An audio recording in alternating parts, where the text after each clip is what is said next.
ದೇವ್ರೆ ನೀನಾಗೆ ಕೊಡೋ ಕಷ್ಟ ಆ ಹೆಣ್ಮಕ್ಳಿಗೂ ಬರಬೇಡ್ದಪ್ಪ.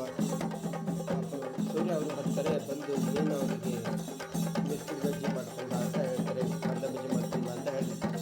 ಡೀಟೇಲಾಗಿ ಏನೇನು ಹಾಕಬೇಕು ಎಲ್ಲ ಹೇಳ್ಕೊಳ್ತಿರ್ತಾರೆ. ಹೊರಗಡೆ ಹೋಗ್ತಾರೆ, ಹೊರಗಡೆ ಹೋಗಿ ನೋಡ್ತಾರೆ. ರೂಪಿ ಅಂದರೆ ಹೂವಿನಿಂದ ಅಲಂಕಾರ. ಮೀನಾಳಮ್ಮ ಬಾಯಿಲಿ ಏನಿದು ಅಲಂಕಾರ ಅಂತ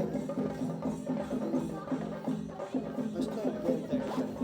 ಪರ್ಸ್ನಾಲಿಟಿ ಅಂದರೆ ಇದು ಶ್ರುತಿ ರವಿಗೆ ಅಂತ ಹೇಳ್ತಾರೆ. ಸೂರ್ಯ ಕೋಪ ಮಾಡ್ಕೊಂಡು ಹೊರಗಡೆ ಬರ್ತಾರೆ. ಸಕ್ಕರೆ ಏನಿದು ನನ್ನ ರೂಮ್ನೇ ರೆಡಿ ಮಾಡಿಸಿದ್ಯಾ ಅಂತ ಹೇಳ್ತಾರೆ. ಹಾಂ, ಈ ಮನೆ ನಂದಿದು ಅಂತ ಹೇಳ್ತಾರೆ. ಓ ಹೌದಾ, ಇದೇ ಮಾತು ಅಪ್ಪನ ಎದುರಿಗೆ ಹೇಳೋ ನೋಡೋಣ ಅಂತ ಸೂರ್ಯ ಅವರು ಹೇಳ್ತಾರೆ. ಆದರೂ ಶಾಂತಿಗೆ ದುಡ್ಡಿನ ಆಸೆಗೆ ಯಾವ ಥರ ದುರಾಸೆ ನೋಡಿದ್ರೆ ಎಷ್ಟು ಚಂದ ಆ್ಯಕ್ಟಿಂಗ್ ಮಾಡ್ತಾರೆ. ಮೀನಾಳ ಹತ್ರ ಒಂಥರ, ಶ್ರುತಿ ಇದ್ದಾಗ ಒಂಥರ.